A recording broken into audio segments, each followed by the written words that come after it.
क्या देश की न्याय व्यवस्था पर उठ रहे हैं बड़े सवाल? क्या जजों के खिलाफ शिकायतों का आंकड़ा चिंता की घड़ी है? नमस्कार, मैं कृतिका और आप देख रहे हैं जर्नलिस्ट कैफे का डिजिटल प्लेटफॉर्म। पिछले 9 वर्षों में भारत की न्यायपालिका के प्रति आम नागरिकों की निगरानी और शिकायतों की संख्या लगातार बढ़ रही है। साल 2016 से 2025 के बीच मुख्य न्यायाधीश के दफ्तर को 8600 से अधिक शिकायतें मिली हैं, जो जजों के व्यवहार और कार्यशैली को लेकर जनता की बढ़ती आशाओं और सवालों का संकेत देती है। इसमें साल 2024 में सबसे अधिक 1170 शिकायतें दर्ज की गई हैं, जो अब तक किसी भी साल की तुलना में सबसे ज्यादा है। यह आंकड़ा सिर्फ संख्या नहीं है, बल्कि न्यायपालिका की जवाबदेही और पारदर्शिता की परीक्षा भी है। वहीं कानून मंत्री अर्जुन राम मेघवाल ने हाल ही में लोकसभा में यह जानकारी साझा करते हुए बताया है कि इन सभी शिकायतों की जांच न्यायपालिका के इन हाउस मैकेनिज्म के तहत की जाती है, जो जजों के खिलाफ सुधारात्मक कदम उठाने और नैतिक मूल्यों के पालन की निगरानी करता है। इतना ही नहीं, सुप्रीम कोर्ट ने मई 1997 में 2 जरूरी नियम बनाए थे। पहला नियम, the restatement of values of judicial life. इसका मतलब है कि जजों के लिए कुछ नैतिक नियम और व्यवहार के पैमाने तय किए गए, यानी जजों को कैसे काम करना चाहिए और किस तरह का आचरण रखना चाहिए, यह तय किया गया है। दूसरा नियम है इन हाउस प्रोसीजर। इसका मतलब है कि अगर कोई जज इन नियमों का पालन नहीं करता है तो उसके खिलाफ सुधारात्मक कदम उठाए जा सकते हैं। इस पूरे मामले की जांच अदालत के अपने सिस्टम के जरिए होती है, ताकि बाहरी दबाव या राजनीति का इसमें कोई असर ना पड़े। और आपको बता दें कि सुप्रीम कोर्ट और हाई कोर्ट के जजों के खिलाफ शिकायतों की सुनवाई केवल मुख्य न्यायाधीश CJI के पास ही होती है। इसी तरह किसी भी हाई कोर्ट के जज के खिलाफ शिकायतें उस हाई कोर्ट के मुख्य न्यायाधीश द्वारा ही सुनी जाती हैं।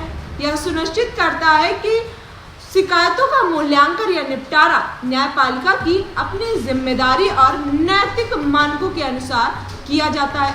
सरकार ने स्पष्ट किया है कि यदि कोई नागरिक ऑनलाइन पोर्टल के माध्यम से शिकायत करता है तो वह सीधे संबंधित न्यायाधीश या मुख्य न्यायाधीश के पास भेजी जाती है, ताकि शिकायतों का निपटारा पारदर्शी और प्रभावी तरीके से किया जा सके।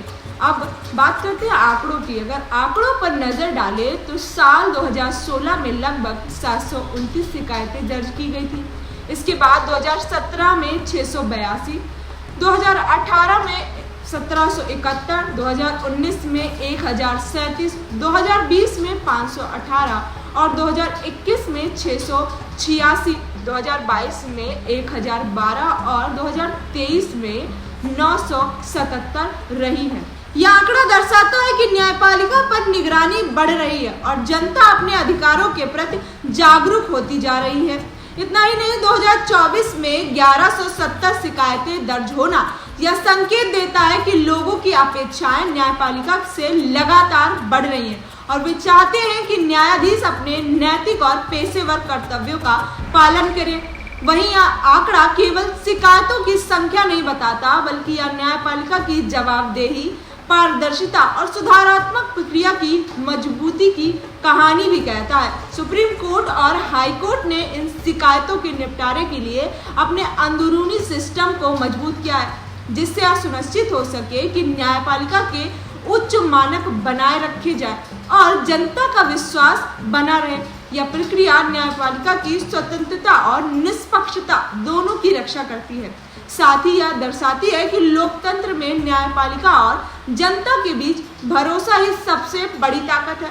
और इससे स्पष्ट है कि नागरिकों की शिकायतें और न्यायपालिका की इन हाउस जांच प्रणाली एक संतुलित लोकतांत्रिक व्यवस्था का हिस्सा है। यह जनता को यह भरोसा देती है कि उनके अधिकार और अपेक्षाएं सुनी जाएंगी और न्यायपालिका अपने नैतिक और पेशेवर मानकों को बनाए रखेगी। आपका क्या कहना है, हमें जरूर बताएं। तब तक के लिए नमस्कार, मैं कृतिका पांडे, जर्नलिस्ट कैफे लखनऊ से।